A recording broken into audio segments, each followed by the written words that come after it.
Hello and welcome to a brand new edition of Real Talk Radio presents The Unmasking. Now, I know what you're thinking. You're not Mr. Peabody. And that would be correct. I am Brian Smith and I am the guest host for today for Mr. Peabody's show. Because Mr. Peabody himself, the man who bought a green screen and decided not to use it, is being interviewed today. Yes, I have purchased a green screen and I have not used it yet. Why have you not used it yet? Yeah, the thing is huge and you got to have really good lighting, so I figured you got to take it outside. And I don't have helping hands, man. And as we've noticed, you're allergic to light bulbs and anything to do with bright light, so... It's xeroderma pigmentosum is what it's called. I'm allergic to the sun. Wait, you're not ginger? It's me. No. I went out the other day and it was around about 80 outside, which is around about 26, 27 Celsius, if I'm correct. You half the 80 and then take 15 off, yeah. So it was around about right there. And I didn't burn. I've became immune to the sun. I'm immune to sunlight.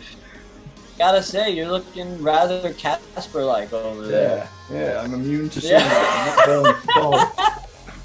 Look at you, man. I'm a new evolved form of ginger. You're like a Danish pastry. Yeah. I promised I was going to keep this serious and I wasn't going to laugh, but this is impossible to do. Right, you gotta laugh. Exactly. You gotta laugh. Let's get into it. So how are you today? Oh man, it's been a crazy day. A funny story. I'll try to say it in a short segment, but there was actually somebody that I care about that I was trying to convince that I wasn't crazy to, and subsequently I had a driver that was on the opposite side of the road, which means that coming right at me. Anyways, long story short, I ended up jumping out of the car and proceeding towards them in a very angry. I was very angry, and they drove away, and the irony of all that is, by the time I realized the actions I made, I just realized the person I just spent hours trying to convince I was not that crazy just saw me act super crazy, man. And if you guys would like to see a representation photo of what Mr. Peabody looked like at that moment, please see picture now. At that moment, you will see an attached photo in the video. You're not going to see it right now, but you will see an attached photo. Oh, that's dope. Comedic value. And if you're a fan of All Elite Wrestling, you're probably going to know who I'm talking about. Anyway, to the next question, and it's a really good one. And I don't think we ever actually got around to speaking about this at any time, but where did the name Mr. Peabody come from? Funny, right? Because there's a cartoon called Mr. Peabody, and he has a white dog. Yeah. And I had no idea about this cartoon. I found out years later. And then I also found out about the Peabody Hotel. But basically, I grew up in a little place called Poinciana, Florida. And in that little place, there were streets. And on one of the streets I lived was Peabody. So the name came Mr. Peabody. And there was also Peabody Productions. There was PJB. Shout out to the PJB OGs, Peabody Jack Boys. But Mr. Peabody stemmed from my surroundings. Yeah. However, what you can do as well is, though, you know, if you want them to look a little bit mainstream and maybe folk are going to look down their nose on the sake for Florida, you could also say you're named after Peabody, Boston. Yes. Yeah. Exactly. You know, so you've got that going for you too. They've changed my name to Dr. Peabody on YouTube. Yeah, I've noticed that you have around about 5 DistroKid topics. So you've got Peabody, you've got Mr. Peabody, you've got Dr. Peabody, you've got Mr. Peabody, Dr. Mr. Peabody. Well, I started off as a Peabody, then I transitioned to a Mr., and then I got my doctorate. So, you know. Yeah. Are you DMD just to keep up with the wrestling vibes? Yeah, I mean, when I go places, they don't just say Mr. Peabody anymore. They say Dr. Peabody, because I have a doctorate in life, ladies and gentlemen. Boy, no wonder you're always at True Leave. You're running it. Yep. True Leave, you True Leave. Folk are probably going to be a little bit confused as to how a British man knows what True Leave is. Well, this is what happens when you've spent the last 365 days of the year speaking to this man. Yeah, and True Leave, if you're out there, we want to make music for you guys, and I've brought it up So like, don't just diss us like that. As a community, we'd like to make some cool jingles. Yeah, why not? And you can also have the fantastic radio voice of Mr. Brian Smith, the British man who can change his voice at will. Exactly. Exactly. It's world round, people. So anyway, let's go into your history a little bit. So, what was your family life like? I have 3 sisters, 3 brothers. I have a twin sister, so there are 7 of us. So I come from a huge family, and I'm talking Portuguese family. I'm talking when we go to weddings, there's more people than there are stairs. All right, so it's just it's crazy. But my upbringing was crazy, to say the least. I'm not gonna say that I had it, the worst out there, nothing like that. I love my family and everything that they were able to provide. I'll say it in the most politically correct way. We for sure had endured our fair share of tribulations. Yeah. Of course, that's natural as well. We all have struggles. We all stay within our means. I mean, it's like for me, for instance, I know a lot of people who have had, say, thousands upon thousands of pounds plugged into their music careers. And we build ourselves up. But anyway, just going back to your family, I actually forgot at the time that you had a twin sister, and Diana, is it? Yeah, Diane. Diane, shout out to you, Diane. Hey, man, shout out to all the Mendozas out there real quick.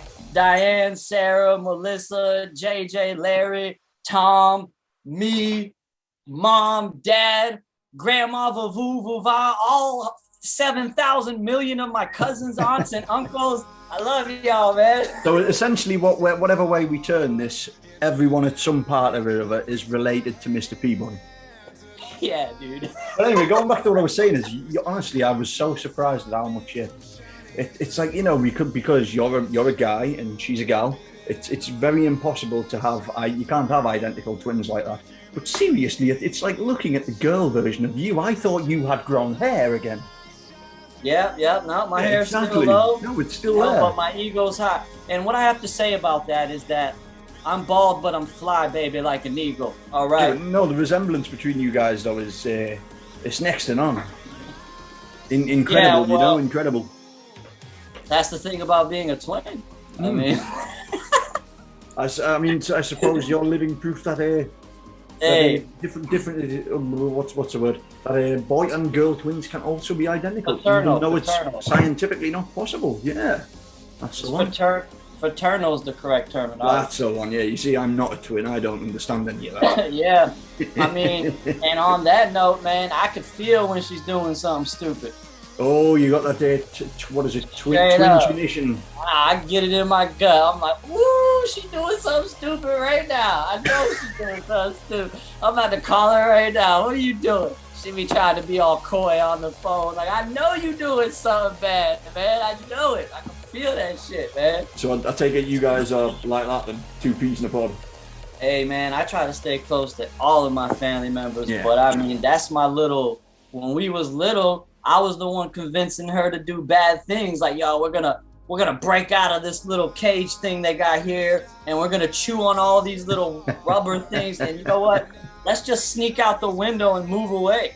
Bro, 8 years old, I convinced her to run away with me, or some crazy age like that. I don't know. Teresa, can you fact check that for us? Thank you. So is any of your other family members at all into music, or did they produce anything like that? Man, J-Dub's my second oldest brother. Yeah. I've shared a few of the tracks that we've done. I'm just going to go out there and say the man is one of the most prolific, talented lyricists I've ever came across.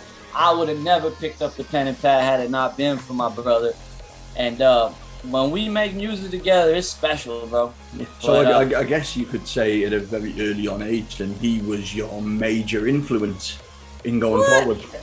You want to talk about being young and hearing Wu-Tang, Tupac, Biggie, Pat Poose, you know what I'm saying? Like all of these rappers that my generation wouldn't even really be exposed to, like true lyricists. You know what I mean? Wu-Tang would teach you, man, they would teach you to the periodic table. You know what I'm saying?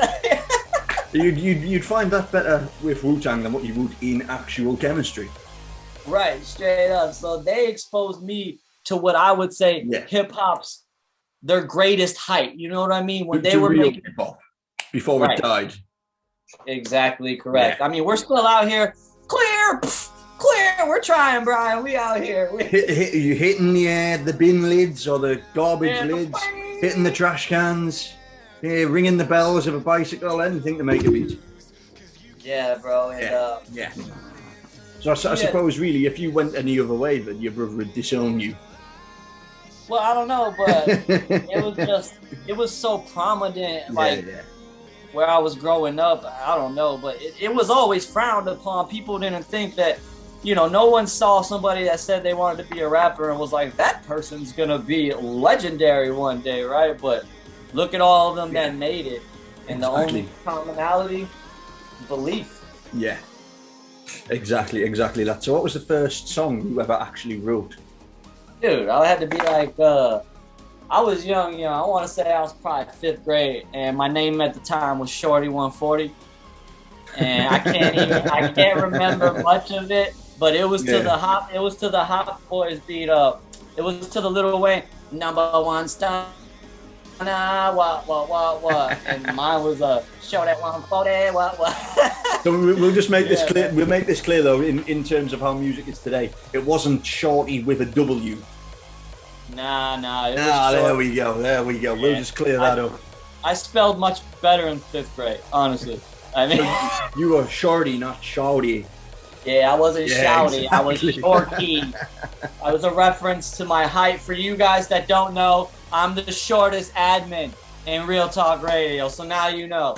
And now please view reference photo. I'll put another one in there. Hey, I'm not much taller than 4'1". I mean, he was the smallest pea in the pod. For sure, they didn't leave much nutrients back for me. I do have 2 brothers that I think they're like 5'11". They have no reason to not be playing in the NBA right now, Brian. They are tall enough, and they took that and they threw it away, Brian. I'm sure Kobe Bryant will be looking down and thinking, hell no. Yeah, 5'11", man. They could have been a point guard, a shooting guard, some type of guard. I don't know. Oh, we could give you a pair of stilts. Yeah, well, the thing is, as my father would always say, the world is full of assholes. And being a short person, we get more acquainted to those assholes than most. And he's not wrong. He's not wrong at all. Hey, Papa Peabody, I'm out here referencing you, my man. I love you. I hope you're enjoying yourself. He never ever responded to me when I sent him some recipes to it. What? On a video, he never ever responded to me. How disrespectful, Papa Peabody. So, I hope he doesn't mind me saying that the older generation don't necessarily know how to use Facebook, so he probably hasn't discovered his requests and spam folder yet. Yeah, but now that you said that, I probably got to show him how to do 40 things now. We'll give it 5 years and we'll pop back and then I'll have to remember. If he sees this, he's going to just save that part of the video. Like, do you think you can help me with everything on the computer? Anyway, I love you. Just to follow it on though, your father, he's a chef, he's a cook, and you've also got a passion in that as well, haven't you? Yeah, well, the thing about it is I'm not going to sit here and lie and say like I actually took notice of all of the delicious dishes my father was making. I was a little more consumed of being in the back corner baking, and I'm not talking about the type that you shake. It's the type that you ain't talking about the cookies. I'm not. And I would just come out. Yo, I'll tell you this. The first time that he discovered that I was under marijuana influence, he had a little test he did. He seen me come in. I was being a little bit more quiet, reserved. He cooked all of this food, bro. Like, all this food and just put it out there. And what is a stone person going to do? You got to go to the food, bro. There you go. Exactly. He's watching me eat like a champ, bro. And he knew. It was case closed. So far in this conversation, we've learned where your name comes from, that you have an identical female twin, that you were in the 5th grade when you first wrote a song, Oh, she raps. You were called Shorty. She raps too? Yeah, she raps, bro. Wow, dude, I had no idea.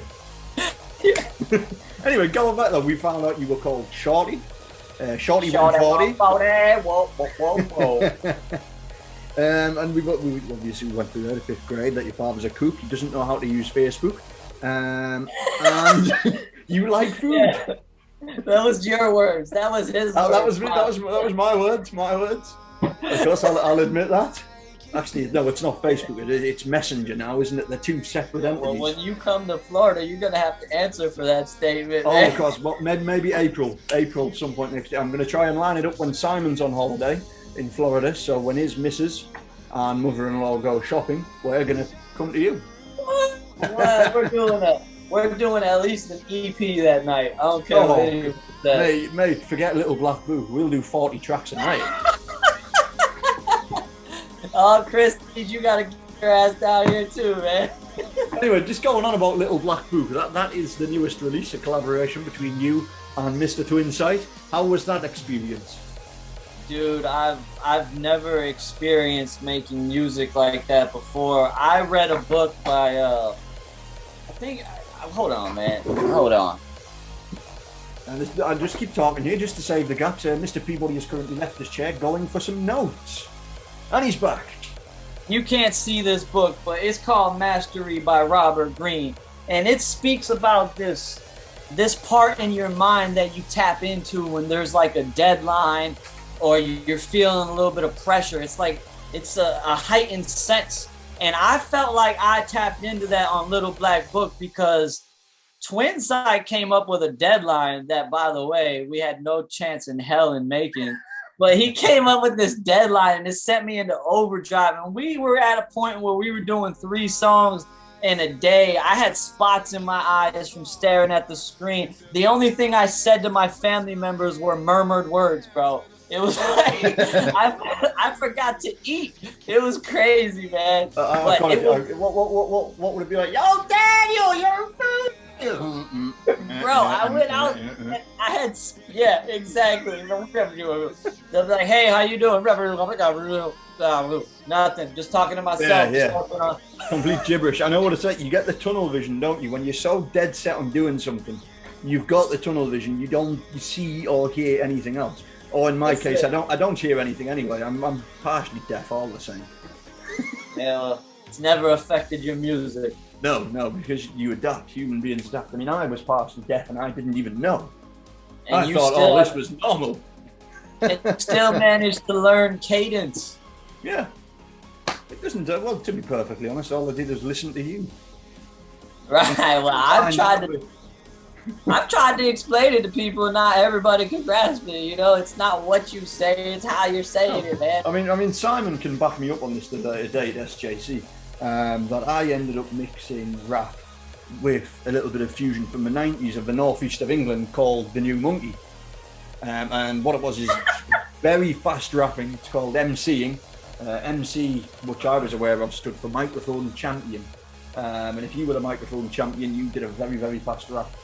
Machina music, that's what it's called, Machina.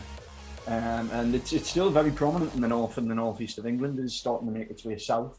But it's a very working class sound. And what it is, it combines fast rapping with very fast tunes, say 180 beats per minute. I'll play some eventually we get around to it. But that was how I decided to combine mine. It's only now I've started to slow it down. I've realised I've added so many syllables into it, I can slow it down and tell a story now. But didn't you do, like, when you first started, I remember you shared something with me. It was like almost like dance music. Yeah, that's the one. That's the one. Yeah, that was crazy. If you guys haven't heard it, comment and tell Brian to share that, man. I'll show you. I'll show you guys. I'll put it in the comments below. Yeah. So anyway, let's recap again. And let's recap. We'll start from so far. We know about 5th grade. We know about the names. We know where you're from. We know about the Baton sister. We know that John Cena has lent you a book. We couldn't see it. We couldn't see it. Yeah, that's true. I got a handwritten book by John Cena because I beat him in an arm wrestling competition in Utah. However, nobody can claim proof to that because we couldn't see John at the scene. Yeah, well, you know, if you ask him, he knows. John, don't lie to the people. So anyway, we've recapped that. We've actually had a very, very good little story there. We've gone through the history. We've gone through what's current. And what is next for Mr. Peabody to end on? What's next?